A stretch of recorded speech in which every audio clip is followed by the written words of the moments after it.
Yeremia 22 ayat 18 sampai 30 demikian. Sebab itu, beginilah firman Tuhan mengenai Yoyakim putra Yosia, raja Yehuda. Orang tidak akan meratapi dia. Aduh, saudaraku. Aduh, saudaraku. Orang tidak akan meratapi dia. Aduh, Tuhan. Aduh, paduka. Ia akan dikubur seperti penguburan keledai, diseret dan dilemparkan keluar pintu-pintu gerbang Yerusalem.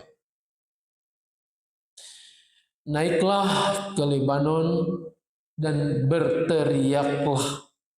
Perdengarkanlah suaramu di Basan, berteriaklah dari Abarim. Sebab semua kekasihmu sudah dihancurkan. Aku telah berbicara kepadamu selagi engkau sentosa. Tetapi engkau berkata, aku tidak mau mendengarkan. Itulah tingkah lakumu sejak masa mudamu, sebab engkau tidak akan mendengarkan suaraku. Semua gembalamu akan dihalau angin ribut, dan para kekasihmu akan diangkut sebagai tawanan. Pada waktu itu, engkau akan malu dan dicela karena segala kejahatanmu. Hai engkau yang tinggal di Lebanon dan yang bersarang di pohon-pohon aras, betapa engkau akan mengadu ketika kesakitan menimpa engkau. Kesakitan seperti perempuan yang melahirkan. Demi aku yang hidup, demikianlah firman Tuhan. Sekalipun Konya bin Yoyakim Raja Yehuda adalah cincin meterai pada tangan kananku, aku akan mencabut engkau. Aku akan menyerahkan engkau ke dalam tangan orang-orang yang mengincar nyawamu, ke dalam tangan orang-orang yang engkau takuti, ke dalam tangan Nebukadnezar Raja Babel, dan ke dalam tangan orang Kastim. Aku akan melemparkan engkau dan ibumu yang melahirkan engkau ke negeri lain, yang bukan tempat kelahiranmu. Di sanalah kamu akan mati. Meskipun mereka rindu untuk kembali ke negerinya, mereka tidak akan kembali. Apakah manusia Konya ini periuk hina yang akan dipecahkan orang? Atau bejana yang tidak disukai orang? Mengapa ia dan keturunannya dicampakkan, dilemparkan ke negeri yang tidak mereka kenal? Hai negeri-negeri, dengarkanlah firman Tuhan. Beginilah firman Tuhan. Catatlah orang ini sebagai orang yang tak punya anak, sebagai laki-laki yang tak pernah berhasil dalam hidupnya. Sampai di sana, yang berbahagia yang mau mendengar firman Tuhan, memelihara dengan melakukannya. Haleluya. Apa yang terjadi pada masa-masa kerajaan Yehuda yang kita baca? Dialamatkan kepada siapa berita ini yang disampaikan oleh Nabi Yeremia itu? Alamatnya jelas. Tadi kita baca kepada siapa? Sebab itu beginilah firman Tuhan mengenai Yoyakim putra Yosia, raja Yehuda. Jadi ini diucapkan oleh Nabi Yeremia untuk raja Yehuda yang bernama Yoyakim. Bapak Ibu sekalian, kalau tadi simak beritanya, Apakah ini kabar gembira? Apakah ini kabar sukacita? Ternyata bukan. Melainkan kabar kehancuran. Kabar bahwa Yehuda dan seluruh Israel itu akan dikuasai oleh Nebukadnezar, raja Babel itu. Mereka akan diangkut, sebagiannya dibunuh, dan sebagiannya lagi tidak pernah akan kembali ke negeri perjanjian itu. Kan berita buruk ini ada sebab musababnya. Kenapa bisa terjadi demikian? Nah, kita bisa lihat dari catatan sejarahnya. Disebutkan di situ Yoyakim putra Yosia bin Yosia, anak dari Raja Yosia. Yang sebetulnya adalah Raja Yosia itu taat kepada Tuhan, tetapi generasi yang kemudiannya justru tidak. Pada saat itu kerajaan Yehuda sedang dalam posisi yang sangat lemah. Muncul kerajaan-kerajaan baru yang semakin perkasa, semakin kuat. Di antaranya Mesir, Asyur, dan Babel ini. Yoyakim rupanya dia hanya mementingkan bagaimana dirinya selamat. Bagaimana dirinya mendapatkan keuntungan. Sebelum Yoyakim ini kan yang jadi raja itu justru adiknya. Namanya Yoahas. Nah, situasi yang kacau balau ini membuat mereka itu bergantung mengandalkan diri pada negara lain yang dianggap lebih kuat. Yoahas, adiknya Yoyakim, dia menghubungi Asyur. Kita lihat ya pada zaman itu bagaimana Yoahas takluk kepada Asyur, menyembah juga Allahnya orang-orang Asyur. Baalnya dibawa ke Yehuda. Sedangkan Yoyakim melihat Mesir itu lebih kuat. Ya. Maka ia meminta bantuan ke Mesir. Saat itu Fir'aun yang berkuasa adalah Fir'aun, Raja Fir'aun itu gelar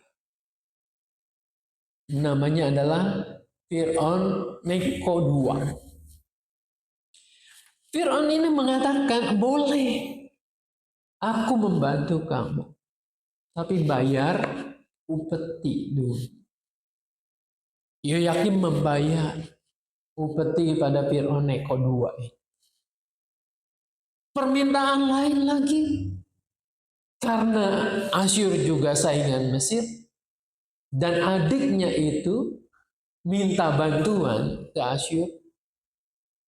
Oleh karena itu, maka adikmu itu harus digulingkan, diturunkan tahtanya. Maka Yoyakim, nama aslinya Elyakim, akhirnya dibantu oleh Mesir, dia menurunkan Raja Yoahas. Yoahas yang adiknya sendiri dibawa ke Mesir sebagai tahanan. Lalu apa yang diinginkan oleh Elyakim yang namanya berubah jadi Yoyakim itu? Yang diinginkannya adalah tahta, adalah kenyamanan, kekuasaan. Maka suara Nabi Yeremia itu tidak pernah digubris oleh. Dia tidak peduli terhadap suara Tuhan yang disampaikan oleh nabinya itu. Tetapi yang ia pikirkan adalah bagaimana saya berkuasa. Bagaimana saya mencapai puncak kekuasaan itu. Dan yang terjadi adalah ini. Peringatan yang sangat keras dari Nabi Yeremia itu. Ia mengatakan, memakai atau menyuarakan suara Tuhan. Aku telah berbicara kepadamu selagi engkau sentosa. Artinya apa? Aku sudah mengingatkanmu selagi engkau sentosa, selagi engkau punya kesempatan, engkau sedang dalam keadaan yang tenang, keadaan yang baik. Aku bicara padamu dengan keadaan baik-baik. Jadi peringatan ini disampaikan. Ketika kamu seolah-olah begitu, ketika kamu mengejar kekuasaan, keserakahanmu, ketika kamu tidak mendengarkan suara Tuhan, maka yang terjadi adalah bukan kebaikan, tetapi kehancuran. Kehancurannya dicatat begitu rupa. Sampai keturunan yang melanjutkannya, anaknya Yoyakim itu, mereka dari sinilah akan diangkut ke Babel. Padahal Yeremia mengatakan, kamu jangan berlindung kepada Asyur, kalian jangan minta bantuan kepada Mesir. Sementara ini, kalau kekuasaan Nebukadnezar, Babel itu luar biasa, dipakai oleh Tuhan untuk menghukum kalian, tunduklah. Ini bukan perkara nasionalisme yang sempit. Tetapi ini adalah sebagai upah yang kalian harus bayar ketika membelakangi Tuhan. Ini loh, selagi keadaan masih baik-baik saja, sentosa, dengarkanlah. Tapi alih-alih Yoyakim mendengar, dia malah membenci orang yang menyampaikan kebenaran itu. Yeremia dikejar-kejar. Yeremia hendak dibunuh. Oleh karena banyak penasehat-penasehat, nabi-nabi palsu yang membisikkan kepada Yoyakim, ini Yeremia adalah orang yang tidak nasionalis. Orang yang membiarkan kita tidak berjuang. Padahal perjuangan mereka jelas bukan untuk memakmurkan seluruh umat Tuhan, melainkan untuk kepentingan sendiri. Nah, peristiwa ini terjadi 2500-2600 tahun lalu. Ini tuh mengajarkan kepada kita. Untuk apa? Untuk belajar mendengar. Mendengarkan suara Tuhan. Jangan mengedepankan kepentingan dan egoisme sendiri. Yang terjadi akibatnya fatal. Tuhan ingin tadi seperti ucapan Daud dari Mazmur 15. Siapa yang berhak, yang boleh datang ke rumah atau ke gunung Tuhan yang kudus? Mereka adalah orang-orang yang setia. Orang-orang yang memperlakukan keadilan, kebenaran. Orang-orang yang bersumpah walaupun rugi. Yang hidupnya lempeng. Yang hidupnya lurus. Orang ini akan bertahan. Yeremia mengingatkan, kalau engkau Yoyakim dan keturunanmu, semua orang Israel, orang Yehuda itu taat kepada Tuhan, nampaknya mungkin pada saat itu menderita, tetapi ia akan bertahan. Tuhan akan melindungi. Namun ini karena tidak mendengarkan maka yang terjadi adalah kehancuran. Kehancurannya sebenarnya sederhana. Kehancuran sebuah kerajaan umat Allah terjadi karena hal yang sepele, tidak mendengarkan. Mendengar sama mendengarkan kan agak sedikit beda. Kalau mendengar ya kita mendengar ada truk sampah nih sayup-sayup di depannya. Ada bajai lewat, ada kendaraan lain. Mendengar tapi kita tidak memperhatikan. Orang yang mendengarkan justru di sini. Apa sih yang disampaikan saat ini? Firman yang bagaimana yang harus aku lakukan? Ini membuat kita konsentrasi dan perhatian penuh yang disebut menyimak itu. Jadi mendengarkan, menyimak itu beda dengan hanya mendengar saja. Ya Tuhan mau bahwa apa yang kita baca, apa yang kita renungkan, kita dengarkan itu, kita perhatikan dengan seksama. Kenapa? Karena dengan menyimak itulah kita akan tertolong untuk paham mengerti, dan sebagai outputnya kita dapat melakukan firman itu dalam hidup sehari-hari. Relevansinya buat kita adalah seberapa jauh kita mendengarkan suara Tuhan. Kan di dalam diri kita kadang-kadang ada daya tarik menarik. Kata orang katanya di dalam diri kita ada malaikat dan ada iblis. Ada suara yang menarik untuk kita memberlakukan keinginan kita, nafsu duniawi kita. Tapi ada suara juga yang mengingatkan, jangan melakukan itu. Ini yang tidak dikehendaki oleh Tuhan. Nanti kamu akan celaka. Saudara-saudara, sebenarnya gambaran ada malaikat dan ada iblis itu adalah gambaran metafor saja. Yang menolong sebetulnya mengingatkan kepada kita bahwa Tuhan sudah memberikan dalam diri kita, setiap Anda dan saya itu Roh Kudus yang menyatakan kebenaran. Nah, suara kebenaran itu diperdengarkan senantiasa. Kalau kita semakin hari semakin serius belajar firman Tuhan, semakin serius untuk belajar mendengarkan, maka hati kita ini semakin peka. Semakin sensitif terhadap suara kebenaran itu. Dan kita akan condong untuk melakukan. Namun sementara yang digambarkan suara iblis itu adalah sebenarnya wujud nafsu duniawi kita.